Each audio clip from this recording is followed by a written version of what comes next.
Now it's time for tip-episodes with quick tips you should know. Techniques you can implement into your workflow right here on A Tale, oh yeah, A Tale of Two Hygienists. Welcome everyone into this week's tip-episode. My name is Andrew Johnston. I am your host. And the topic for today are tips for a successful start, especially and particularly for this episode, it'll be if you're starting at a new office. When I was the director of hygiene, it seemed like the beginning of the year, we always had a ton of applicants. And right before that, in the November, December time, I feel like not very many people were looking to switch jobs, switch things up a little bit. And part of it I understand is, you don't want to change things up during the holiday, or maybe you're, waiting for that holiday bonus or end of year bonus to kind of kick in, and you wanted to make sure that, you received it. So January was always a huge uptick though in the applications. So with that, and it's still being kind of towards the close of January, I thought I'd give some tips for those who are starting out in their new jobs, things that might help smooth that transition. So the first thing I thought of was that before you even start your new job, you should really ask a lot of questions, really getting to know your role and responsibility before you even start there. I found that a lot of times the dentist who does the hiring might think that they know what they want, but then the office manager has other things that they might want. And then the other hygienist that's working there or was working there or will be working there also has things, the dental assistants, everyone has their needs and expectations.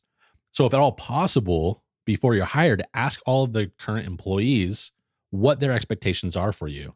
I've heard dentists promise and swear up and down that they have the most amazing office with the most amazing teamwork. They have dental assistants that will help turn over the rooms for us. The sterilization will happen with the dental assistants as well for all of our instruments. Really speaking to the things that we want. Like they know what we're looking for and they want to speak and guarantee that we're going to have that.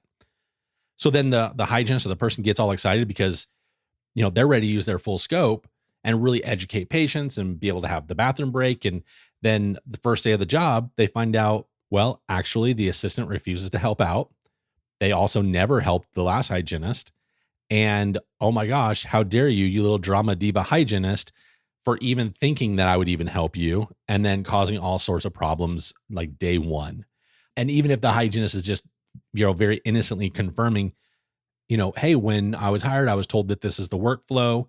And then, that ends up not being the thing. And then it ends up being like, we're divas, right? So I can't put any more emphasis on asking a lot of questions before you start. Now, if you cannot ask those questions to like everybody on the team early on, it really does have to be like that first day priority. Don't put people on the spot because no one really likes that. They feel like you're coming at them. Just explain how excited you are to work with the team. You've heard great things that you want to be able to fit in. And so you're asking questions of how you can support them. I think finding out what kinds of tasks they would like you to work on. I think this is, in addition to our normal expectation for hygiene responsibilities for patient care, because that way, when you know these things, you'll know day one. If you don't like what you're hearing, you can be done real quick. You can start looking for another job and just kind of hang on to that one for a few weeks until you have another job, possibly go back to the one you came from, especially if you left on good terms. There's lots of options, but you're not stuck in a situation where you're going to be miserable for so long. And now, more than ever, we have lots of options in most areas of the country. So the second thing that I would like to bring to your attention is maybe really getting to know and being very well versed in the handbook. So not just that hygiene section, but all sections. You should know the policy for calling out sick, what kind of benefits there are, how much vacation you get, also how to request that vacation, how much lead time do you need to do, what are the roles and responsibilities of other members of the office.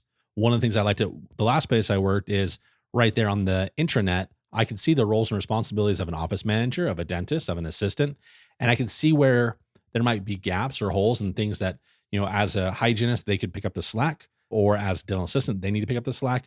I could really just kind of see who could help out and when and where. The more you know about the rules, the better. And I hope that you'll never have to use it, but it's always helpful to have the backing of a handbook, especially when there's some unfavorable situations arising in the office. So the third thing I thought about was snacks. There is nothing better. You think about to Christmas time, right? All the specialty sending in, nothing better than someone bringing in some schnickety snacks, right? They are, it's a bartering tool. You're going to curry a little bit of favor with the new office. And it could be several things. It doesn't have to be necessarily a snack, but it could maybe be a round of coffee for everyone. Or, if you're skilled at baking and you want to bring a baked good in. I saw this thread earlier this week, how someone posted a picture of a Dr. Pepper. And with the comment of it, they talked about, oh my gosh, that doctor drinks a soda every day. And I'm pretty sure, based on the comments, that the original poster did not get the response that they were looking for, because they mentioned, is essentially the tone of like, oh my gosh, how dare they drink a soda every day? But I mean, it's not really that big of a deal if we know how to, we're all hygienists. We know how to take care of our teeth. They're dentists. They know how to take care of their teeth.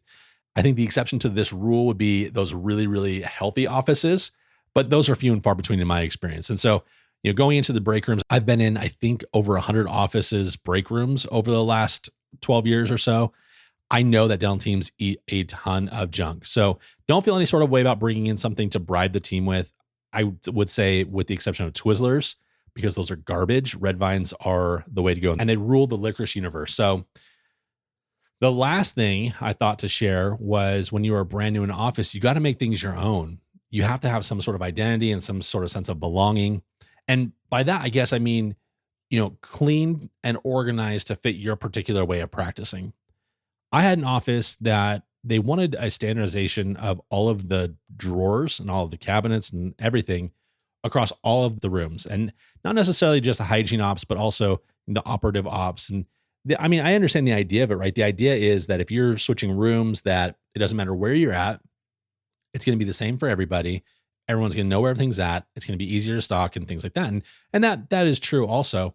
However, not every hygienist is the same. We don't all have the same, needs and wants and desires. And so, for instance, I am one who likes all of the patient bags and the home care items in the top drawer. And then certain like disposables. So like your air water syringe, if it's disposable, your HVE tips, fluorides, prophy paste, cotton gauze, Q-tips, whatever it is that you could think of as like a disposable. I like that in the second drawer.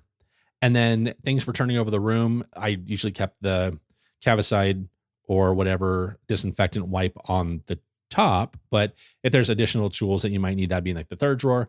And then the things that I almost never, ever, ever, ever, ever, ever need, I put those ones in the bottom drawer because there's no sense of it. And so the things that need to be the most accessible are the ones that I want to be towards the top. And the other thing too is I talk about this a lot, but I was a restorative hygienist. And so they had a little rolling cart also in all of the operatories. And that particular drawer, I know that they wanted to be set up for the dentist to come in and do things, but I particularly liked it to have a very limited amount of supplies based on if I was going to be placing a small filling, or if I was going to be doing a simple restorative procedure.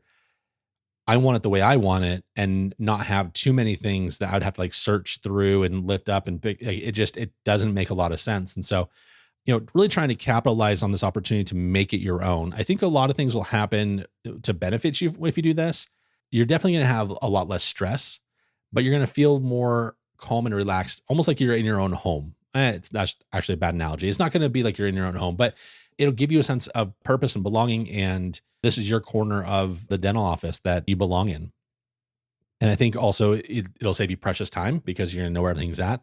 And there's a potential upside of you looking or appearing to be more organized than some of your new coworkers. And so there's all sorts of good things that could happen with that. So if you're starting in a new office this year, I do wish you all of the luck. If it's a position that's maybe outside of clinical hygiene, I would love to hear about it. You can drop me an email, andrew@atale2hygienist.com. Thank you so much for listening. I hope you all have a great weekend. A tale of two hygienists.